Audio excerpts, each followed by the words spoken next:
2016 থেকে টাকা তোলার পদ্ধতিটা তো শুরু হয়েছে, না হলে কি করে তারা সাদা খাতা জমা দিয়ে চাকরি? এটা আমার কথা নয়, কোর্টে এটা প্রমাণিত হয়েছে। কোর্টে প্রমাণিত হয়েছে, শূন্য পেয়েছে তারপরে সে 55 পেয়েছে, অরিজিনাল শূন্য তারপরে সে 55 পেয়েছে, কোর্টে প্রমাণিত বলে আজকে এদের চাকরি চলে গেল।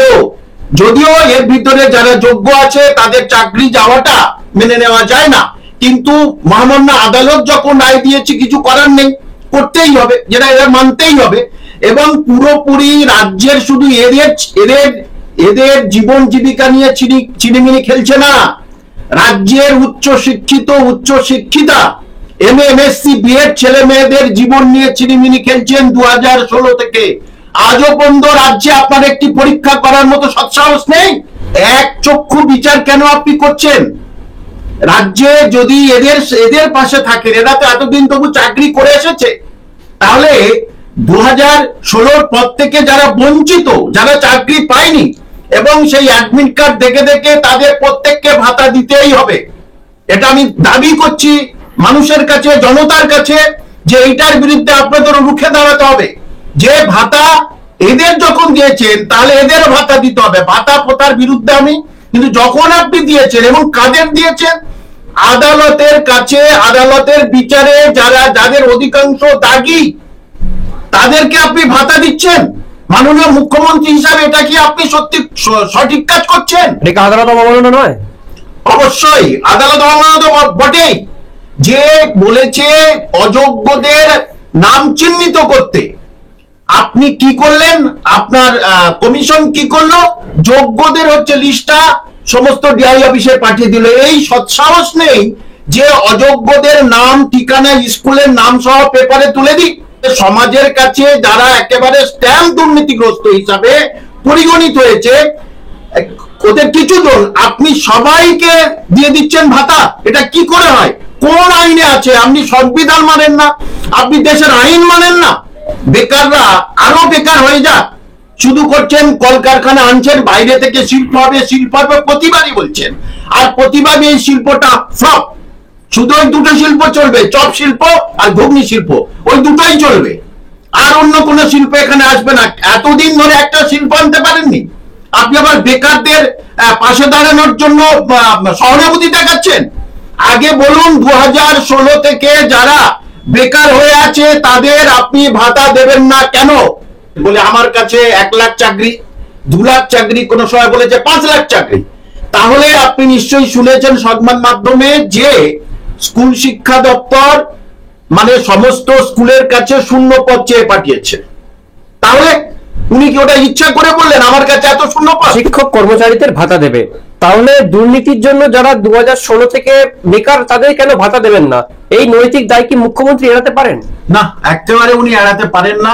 কারণ এই যে যাদের ভাতা দেবে বলছে, এবং কোর্ট কি বলেছে যে খুব বেশি পরিমাণে দুর্নীতি হয়েছে অশিক্ষক কর্মচারীদের মধ্যে, খুব বেশি এই নিয়োগের মধ্যে। তাহলে যাদেরকে হটিয়ে বঞ্চিত করে এরা চাকরি পেয়েছে, এদের অনেকে চাকরি পেয়েছে, তাহলে তাদেরকে, তারা আজকে বেকার, তাহলে তাদেরকে কেন ভাতা দেওয়া হবে না? এবং 2016 পর থেকে পরীক্ষা নিতে পারেননি, অর্থাৎ 2019-এর পর থেকে কোনো পরীক্ষা হয়নি, তাহলে তারা তো এতদিন চাকরি পেয়ে যেত। তাহলে তারা বেকার আছে, এই বেকারত্বের জন্য দায়ী কিন্তু মাননীয় মুখ্যমন্ত্রী দায়ী। তাহলে তাদেরকে কেন ভাতা দেওয়া হবে না? রাজ্যে গ্রামীণ টিউশনি শেষ, যেটাতে তাদের হাত খরচা হতো, এবং তারা ছোটখাটো কোথায় কলকারখানায় বা প্রাইভেট কোম্পানিতে চাকরি করে জাগমাগ করে সংসার চালাচ্ছে। তাহলে তাদের পাশে আপনি দাঁড়াবেন না কেন? এক চক্ষু বিচার কেন আপনি করছেন? রাজ্যে যদি এদের পাশে থাকেন, এরা তো এতদিন তবু চাকরি করে এসেছে, তাহলে 2016 পর থেকে যারা বঞ্চিত, যারা চাকরি পায়নি, এবং সেই অ্যাডমিট কার্ড দেখে দেখে তাদের প্রত্যেককে ভাতা দিতেই হবে। এটা আমি দাবি করছি মানুষের কাছে, জনতার কাছে, যে এইটার বিরুদ্ধে আপনাদের রুখে দাঁড়াতে হবে। যে ভাতা এদের যখন দিয়েছেন তাহলে এদেরও ভাতা দিতে হবে, ভাতা পোতার বিরুদ্ধে আমি। কিন্তু যখন আপনি দিয়েছেন এবং কাদের দিয়েছেন, আদালতের কাছে, আদালতের বিচারে যাদের অধিকাংশ দাগী তাদেরকে আপনি ভাতা দিচ্ছেন মাননীয় মুখ্যমন্ত্রী হিসাবে, এটা কি আপনি সত্যি সঠিক কাজ করছেন? এটা কি আদালত অবমাননা নয়? অবশ্যই আদালত অবমাননা তো বটেই। যে বলেছে অযোগ্যদের নাম চিহ্নিত করতে, আপনি কি করলেন? আপনার কমিশন কি করলো? যোগ্যদের হচ্ছে লিস্টটা সমস্ত ডিআই অফিসে পাঠিয়ে দিল। এই সৎসাহস নেই যে অযোগ্যদের নাম, ঠিকানা, স্কুলের নাম সহ পেপারে তুলে দিই? এই সৎসাহসটুকু আপনার হলো না, আপনার সরকারের হলো না। অর্থাৎ এটা একেবারে বললাম মানে উন্মাদনার সরকার চলছে। দেখেছিলাম আগে মোহাম্মদ বিন তুগলকের সরকার, এটা একটা উন্মাদনার সরকার চলছে। মানে যারা মানে সমাজের কাছে যারা একেবারে স্ট্যাম্প দুর্নীতিগ্রস্ত হিসাবে পরিগণিত হয়েছে, ওদের কিছু জন আপনি সবাইকে দিয়ে দিচ্ছেন ভাতা। এটা কি করে হয়? কোন আইনে আছে? আপনি সংবিধান মানেন না, আপনি দেশের আইন মানেন না। বারবার বিরোধীরা বলছে যে মুখ্যমন্ত্রী শ্রমজীবী মানুষ থেকে ভাতাজীবী মানুষে পরিণত করছে এবং এই যারা চাকরি হারা এদের সাথে ছিনিমিনি খেলছে এদের ভবিষ্যৎ নিয়ে। একেবারেই ভবিষ্যৎটা শুরু হয়েছে তো 2016 থেকে। 2016 থেকে টাকা তোলার পদ্ধতিটা তো শুরু হয়েছে। না হলে কি করে তারা সাদা খাতা জমা দিয়ে চাকরি? এটা আমার কথা নয়, কোর্টে এটা প্রমাণিত হয়েছে। কোর্টে প্রমাণিত হয়েছে, শূন্য পেয়েছে তারপরে সে 55 পেয়েছে, অরিজিনাল শূন্য তারপরে সে 55 পেয়েছে। কোর্টে প্রমাণিত বলে আজকে এদের চাকরি চলে গেল। যদিও এর ভিতরে যারা যোগ্য আছে তাদের চাকরি যাওয়াটা মেনে নেওয়া যায় না, কিন্তু মহামান্য আদালত যখন রায় দিয়েছে কিছু করার নেই, করতেই হবে, যেটা এরা মানতেই হবে। এবং পুরোপুরি রাজ্যের শুধু এদের জীবন জীবিকা নিয়ে চিনিমিনি খেলছে না, রাজ্যের উচ্চ শিক্ষিত উচ্চ শিক্ষিতা এমএ এমএসসি বিএড ছেলে মেয়েদের জীবন নিয়ে চিনিমিনি খেলছেন 2016 থেকে। আজও পর্যন্ত রাজ্যে আপনার একটি পরীক্ষা করার মতো সৎসাহস নেই, না ইচ্ছা নেই আপনার যে বেকাররা আরো বেকার হয়ে যাক। শুধু করছেন কলকারখানা আনছেন বাইরে থেকে, শিল্প হবে শিল্প হবে প্রতিবারই বলছেন, আর প্রতিবারই এই শিল্পটা ফ্লপ। শুধু ওই দুটো শিল্প চলবে, চপ শিল্প আর ঘুগনি শিল্প, ওই দুটোই চলবে, আর অন্য কোন শিল্প এখানে আসবে না। এতদিন ধরে একটা শিল্প আনতে পারেননি আপনি, আবার বেকারদের পাশে দাঁড়ানোর জন্য সহানুভূতি দেখাচ্ছেন। আগে বলুন 2016 থেকে যারা বেকার হয়ে আছে তাদের আপনি ভাতা দেবেন না কেন? তিনি বারবার বলেন তার কাছে সব মানে নিয়োগ তৈরি রয়েছে, কিন্তু তিনি আইনজীবীদের উদ্দেশ্যে বারবার তিনি আক্রমণ করেন যে আইনজীবীরা চাকরি খেয়ে নিচ্ছে।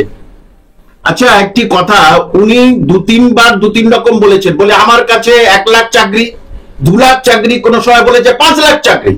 তাহলে আপনি নিশ্চয়ই শুনেছেন সংবাদ মাধ্যমে যে স্কুল শিক্ষা দপ্তর মানে সমস্ত স্কুলের কাছে শূন্য পদ চেয়ে পাঠিয়েছে। তাহলে উনি কি ওটা ইচ্ছা করে বললেন আমার কাছে এত শূন্য পদ?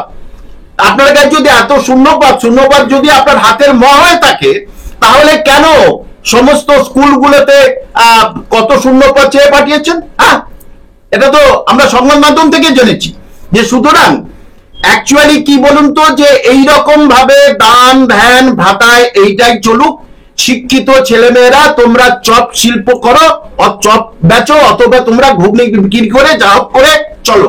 আমার প্রশ্ন, আপনার বাড়ির কোন শিক্ষিত ছেলে মেয়ে আপনার আত্মীয় স্বজনকে তাদেরকে বলুন না ঘুগনি আর চপ বিক্রি করতে, তাদের বলুন, তখন আপনি বুঝতে পারবেন এবং তার বাবা মা বুঝতে পারবে যেটা কতটা কষ্টের।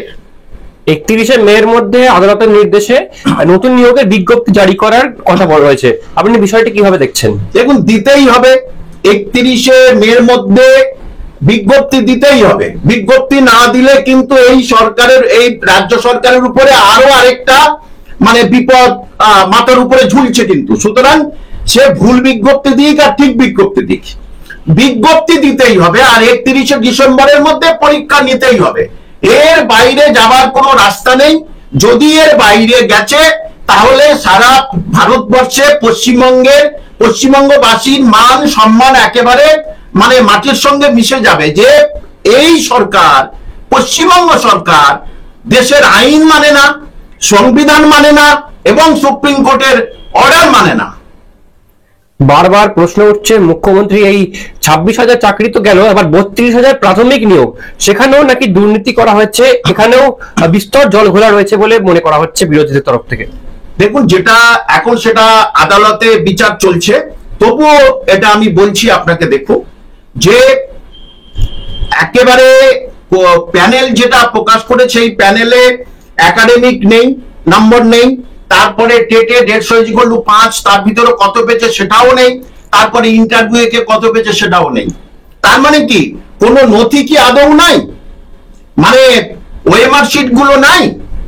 প্রশ্ন হচ্ছে কি এটাই, বারবার আদালত এটাই বলেছে এটা জমা দিতে কিন্তু সেটা জমা দেয়নি। এবং লাস্টের দিনে যে হিয়ারিং হলো, অ্যাডভোকেট জেনারেল টানা 1 ঘন্টা বলেছেন, সে 1 ঘন্টার সঙ্গে কিন্তু এই মূল মামলার কোনো সম্পর্ক নেই মূল মামলার। অর্থাৎ আপনি কি একাডেমিক এই 3টে সব একসঙ্গে যোগ করে কি প্যানেল প্রকাশ করবেন, সেটা সম্বন্ধে কোনো কথা বলেনি। সুতরাং এটাও যে, এবং ওই যে অ্যাপটিটিউড টেস্ট সবচেয়ে মারাত্মক একটা জিনিস, অ্যাপটিটিউড টেস্ট উপরে ভিত্তি করেই কিন্তু এদের চাকরিটা 30,000-এর চাকরি চলে গেছে। প্র্যাকটিক্যালি 49,949 জন ছিল মোট, তার ভিতরে 12,949 জন তারা ডিএলএড ছিল বলে তারা বেঁচে গেছে। এবারে এদের যেহেতু অ্যাপটিটিউড টেস্ট নেওয়া হয়নি বলেই মাননীয় বিচারপতি এই রায়টা দিয়েছে। এবং শুধু এটাই নয়, এটার সঙ্গে সঙ্গে প্যানেলে হাজার গরমিল আছে, হাজার কাস্টের গরমিল আছে, তারপরে রিজার্ভেশনের গরমিল আছে, বহু গরমিল করে রেখেছে। সবচেয়ে বড় কথা যেটা বারবারই বলছি, যে আপনি যে প্যানেল করেছেন কে কত পেয়েছে সেটা নেই। বাহ, আমি একাডেমিকে কত পেলাম, আমি রিটেনে কত পেলাম, আমি ইন্টারভিউয়ে কত পেলাম, সব একসঙ্গে যোগ করে দেবেন না? এটা কি করে হয়? সুতরাং এখানেই হচ্ছে কি এই মামলার অবস্থা খারাপ হয়ে যাবে। তবে যোগ্যরা যেন থাকে, এটা আমি সবসময় চাই। একেবারে শেষ প্রশ্নে আসবো, এখন যেরকম বর্তমান পরিস্থিতি, এরপর তো মানে যে কোনো পরিবার তার মানে পুত্র বা কন্যাকে যে শিক্ষক হওয়ার সেই রাস্তাটা তো কার্যত বন্ধ করে দিল এই সরকার। একেবারেই 2016 যেটা 2019-এ কমপ্লিট হয়েছে, 2019-এর পরে যারা জমি জায়গা, যার বাবা মা জমি জায়গা বিক্রি করে তার সন্তানকে বিএড করিয়েছে, যে যাতে চাকরিটা স্কুলের শিক্ষক এবং মাস্টারমশাই এবং দিদিমণি হওয়ার লক্ষ্য কিন্তু অনেকেরই স্বপ্ন আছে, বাবা মারও স্বপ্ন। কিন্তু তারা 2019-এর পথে ঠায় বসে তাদেরকে বারবার প্রতারণা করা হলো। কি শুধু শর্ট নোটিফিকেশন, তোমরা এবার পরীক্ষায় বসবে, এবার ফর্ম ফিল আপ হবে, কিন্তু সেগুলো সব ফলস ছিল, এখন মানুষ বুঝে গেছে। কিন্তু 31শে মের মধ্যে বিজ্ঞপ্তি দিতেই হবে, আর বিজ্ঞপ্তি না দিলে এই সরকারের অবস্থা একদম শোচনীয় হয়ে যাবে। শুধু কোর্ট করবে না, পশ্চিমবঙ্গের মানুষ করবে, পশ্চিমবঙ্গের শিক্ষিত মানুষ, তাদের অভিভাবকরা কিন্তু তখন মাঠে ময়দানে নামবে।